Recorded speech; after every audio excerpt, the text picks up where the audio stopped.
Mana madaamii keessaa yeroo hojjetan keessattuu yeroo jalqaba biyyarraa ba'anii jechuudha. Miidhamni namarra hin geenye hin jiru. Keessattuu obboloota koo miidhama irra guddina si miidhuu danda'u kan foon keessan qofa kukkutu osoo hin taane kan keessa keessanis kukkutuu sirriitti of eeggachuu kan irraa qabdan jechuudha. Mana madaamii keessatti kan ittiin hojjetamu kan ittiin hojjennu hundumtuu keemikaala jechuudha. Keemikaala kanarraa yoo nuti of hin eegne madaamonni nu eeguu hin danda'an. Madaamonni gizee fayyaa qabnuu fi gizee hojii isaanii dandeenyu qofa nu jaalatu malee gaafa hojii isaanii dadhabne garagaranii nu ilaalanii jechuudha.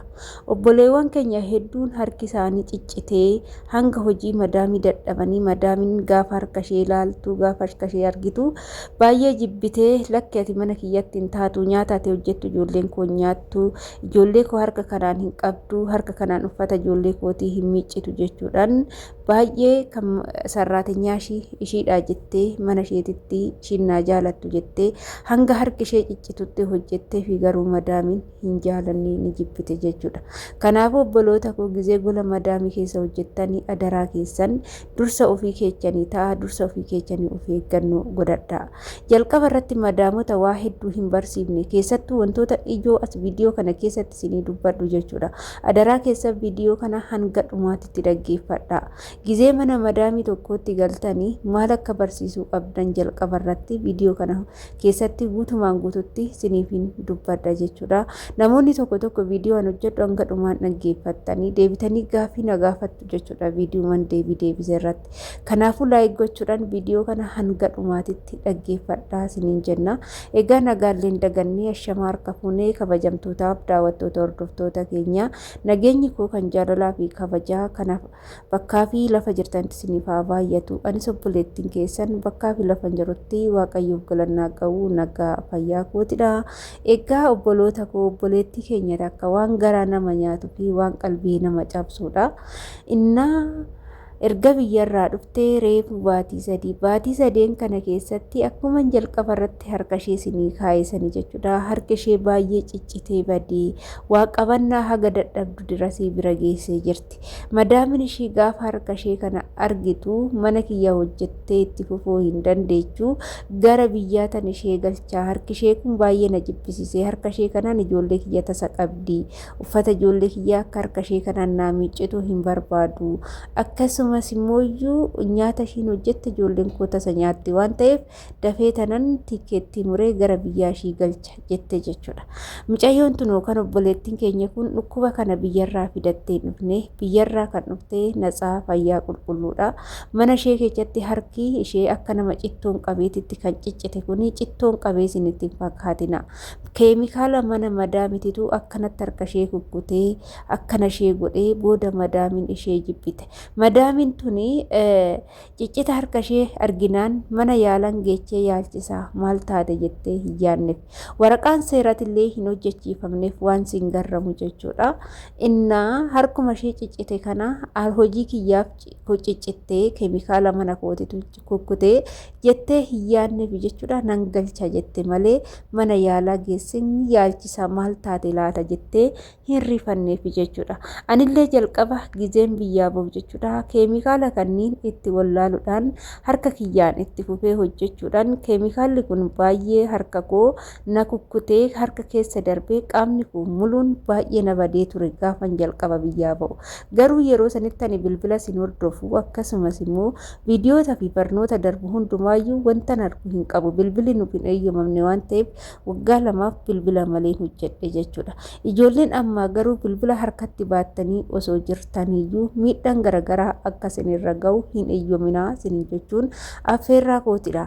Egaa gaafa mana madaamitti galtan keemikaalli harka namaa kukkutuu danda'u inni jalqabaa kiloorsiidha jechuudha. Madaamiin makka hundatti kiloorsii naqii shintibeetii hodhidhu kiloorsii naqii kushiinaa meeshaa hodhidhu kiloorsii naqii jetteet si duuba deemtee si cakacatti jechuudha.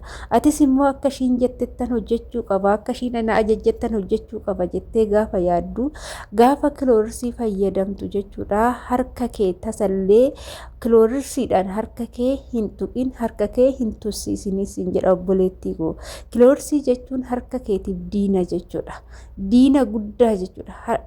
Harka keetiin kiloorsiitti naqxee akkasumatti harka keetiin ni dhixxa yoo ta'e gogaan harka keetii kun sirraa luqqa'ee dhumatee foonitti si hafa jechuudha. Wantuma si fayyisuyyuu hin argattu. Gizee kiloorsiin dhixxu meeshaa kamittuu gwaantii kaawwachuun dirqama akkasii barbaachisu. Akkasumas yoo danda'amaa ta'e kan maamii kan funyaanitti kaawwatanis kaawwachuu.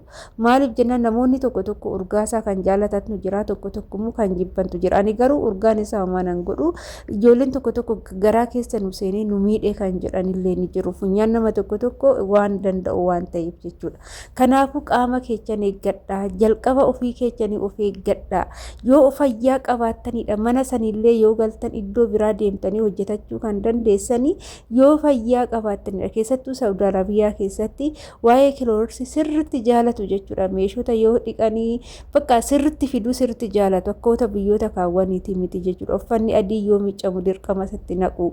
Waan hunda nama bakka kiloorsiin tuqe hunda wanta kiloorsii itti naqe hundumaa odoon du'ellee harka kiyyaan qabee kiloorsii hin dhiqu jechuudha. Maaliif jennaan fayyaa kan kootu naa caala harki koo akkana ciccitu hin barbaadu waan ta'eef jechuudha. Siniif galeemti isinillee akkasumatti harka keechan eeggachuu qabdu malee akkasin ciccitee sin badu gochuu hin qabdan. Gwaanti yoo mana keessa hin jiraanne ta'ee jibiini galaaf jedhiin. Jibiini gwaanti jedhin gwaanti yoo beeku baate ana biddii galaaf jedhin afaan arabaatiin jechuudha. Yookaan immoo viidiyoo makiyya kanan barbaada jedhiiti muriitti agarsiisi keechaa shuutti godhiitti galaafeen kaawwachaa jiru kana naa fidii jedhin. Baay'isawee galaafi gurraacha kana duraan adii wayiin naa fidu adii sun baay'ee haphiidha dhugaa dubbachuudhaaf yeroon hojjedhu bishaan na jalaa seensisa jechuudha. Gurraachi kun bara kana faashinii dhufe furdaadha baay'ee shaggaadha harka kiyyaanillee gita baay'ee natti tola jechuudha. Innaa addas na jedha jechuudha.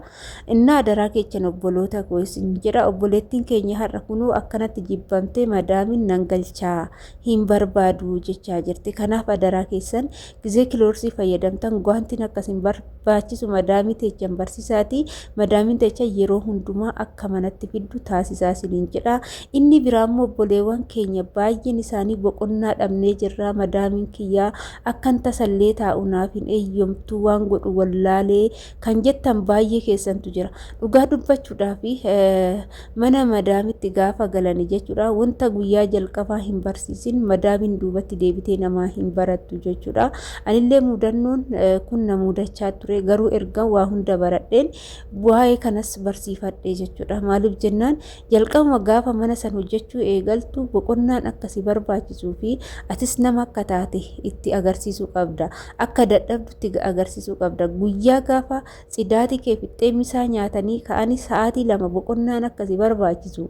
Dirqama kutaa kee galtee boqattee itti agarsiisuu qabda. Sanitti nagarsiifne hin barsiifne taate waggaa 2 hojjettee addisii taate sodaa madaamitiif jettee boqonnaa tokko malee hojjette yoo ta'e madaamiin jalqaba hin baranne yoo ta'e dhugaan siniin jedha deebitee hin tastakaakaltu jechuudha. Amala addisii namatti baasti jechuudha. Madaamiin jalqaba waa hin barsiisin jidduutti waa namaaf hin barattu. Madaamonni baay'ee rakkisaadha kanneen keessatti. Kanaaf obboloota koo aga danda'amaa ta'e jechuudha. Jalqaba mana madaamii keechanitti yeroo galtanii jettanii jalqaba akka boqonnaa sin barbaachisu barsiisaa siniin jedha.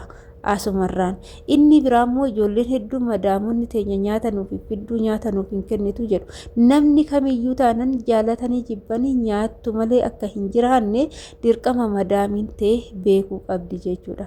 Kanaafuu yoon kana sin jedhu nyaata mataa keetiin maallaqa keetiin bitatta osoo hin taane erga mana ishee hojjettee erga dalagaa ishee hojjettee nyaata kee akka ishiis dandeechuu fi nyaanni akka si barbaachisuu fi wanta si barbaachisu san akka si fiddu barsiisuu qabda. Nyaattee itti agarsiisuu qabda. Haga ishiin nyaadhu jettee sitti himtutti osoo hin taane ofii keetii ilaaltee fudhattee nyaattee yoo hin jiraanne hin jiru naaf fidi jettee akka nyaattudha malee akka hagabuu jiraattee nyaanni sin barbaachisneetitti madaamite barsiisuu hin qabdu. Gaafa waan tokko naaf fidi jetteen yoo manaa dhabde na barbaachisa naaf fidi hin jenneeni gaafa muuzim kan jettu ta'ee ishiin haga nyaadhu sin jettutti eedda yoo ta'e madaamin yoo haga ji'a tokko nyaadhu sin jette saniin booda nyaadhu sin hin jettu na amane obboleettii koo shiggaaris sijjeesa jechuudha. Kanaafuu nyaanni akkasii barbaachisu jalqabuma madaamite barsiisii sodaa tokko malee ishee fuulduratti nyaata fudhadhu nyaadhu malee nyaata hin jibbinii sin jedha obboleettii koo. Kuni dhaamsa mataa kootiiti jechuudha.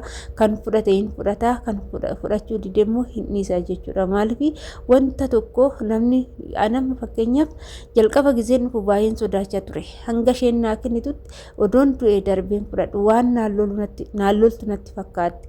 Edaa aadaan isaanii nyaata fuudhanii namaa kennu osoo hin taane yoo beela'ee abbaatu barbaaddatee nyaata ofii fudhatee nyaata malee madaamiin nyaata namaaf hin kennitu. Kana barsiisuu qabdu jechuudha. Inni biraa immoo akka shaamboos hin barbaachisu, dibanni kan akka faalziinii wantoonni garaagaraa akkas hin barbaachisu, shaampoon koondishiniin minaamin akkas hin barbaachisu madaamii teechan barsiisuu qabdu jechuudha. Akkuma dhuftaniin ji'atti kana hin qabu naabiti jechuu ni qabdu. Ati maallaqa keetiin bitadhu yoo siniin jette maallaqa baastanii maallaqa ji'aa sinii kennite fidi maallaqa siifan bita'uu siniin jette maallaqa keechan fuutanii itti kennitanii barsiisuu osoo hin taane lakkisitu naabita waan ta'eef naabiti jettanii akka ishee sii bituu qabdu barsiisuu qabdu jechuudha. Kana hin barsiifne ta'ee guyyaa jalqabaa kana naafidi jettee maallaqa itti kennita yoo ta'e na'amani madaamin odoo duute duubatti deebitee maallaqa ishiitiin waasiif fiddu jechuudha. Kanaafuu gizee madaamidhaan waa nuufidi jettan nuufidi jedhaati itti himadhaa malee maallaqa baastanii gaafuma jalqabaasan waan akkasiisan hin barsiisina. Ijoollee baay'ee waan akkasii barsiistanii booda nuufiduu diddee nuufiddu jettu jechuudha.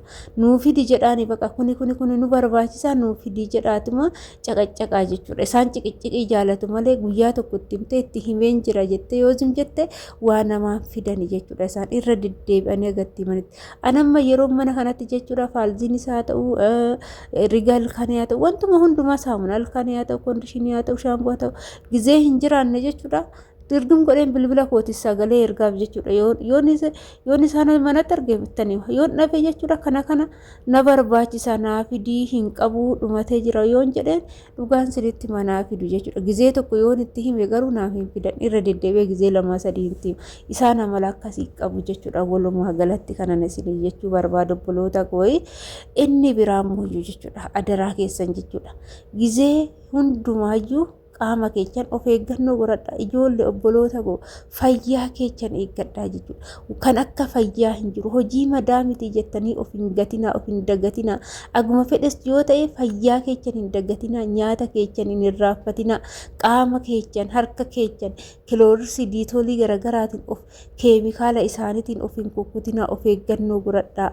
Siniin jedha isaan yoo fayyaa qabnu malee xiqqishuma fayyaa dhabdan taanan isin hin jaalatanii dhugaan sinin jedha. Amma obboleettiin teenyatu nan harka kanatti cicciteetun ishii ijoollee lamaan qaba jette biyyarraa galuu hin barbaaddu akkanaa taatee hojjechuu barbaaddi garuu madaamin hin barbaaddu jechuudha. Baay'ee jibbitee jirti.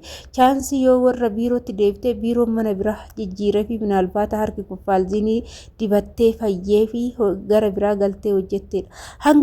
Hangubbaatii miti keechi hoo hagam ciccitee jira jedhanii yoo madaaluun nama hin dhibu jechuudha. Adaraa keessan sinin jechuun affeerraa kootidha. Maaliif jennaan yoo fayyaa qabaattan namni hunduu kan sin jaalatu malee yoo humna qabaattanidha malee yoo fayyaa qabaattanidha malee yoo bashitaa taatanii dhimamtamti. Harka kanaan kan madaamin tun jibbite madaamin biraallee hin jaalattu jechuudha haga fayyuufitti. Kanaafuu haga ciccittanitti haga baddanitti haga kuftanitti of hin ilaalinaa sinin jechuun affeerraa kootee egaa viidiyoo kiyyaarraa qabadhee dhufe kana fakkaata. Yaadaaf qeeqa qabaattan saanduqa koomentii jalatti naa barreessadha. Turtiin wajjin guutaniif ulfaadhaa galatoomaa sinin jechaa hanga viidiyoo biraatiin walitti deemtu turtii gaarii siniif haa ta'u. Baay baay.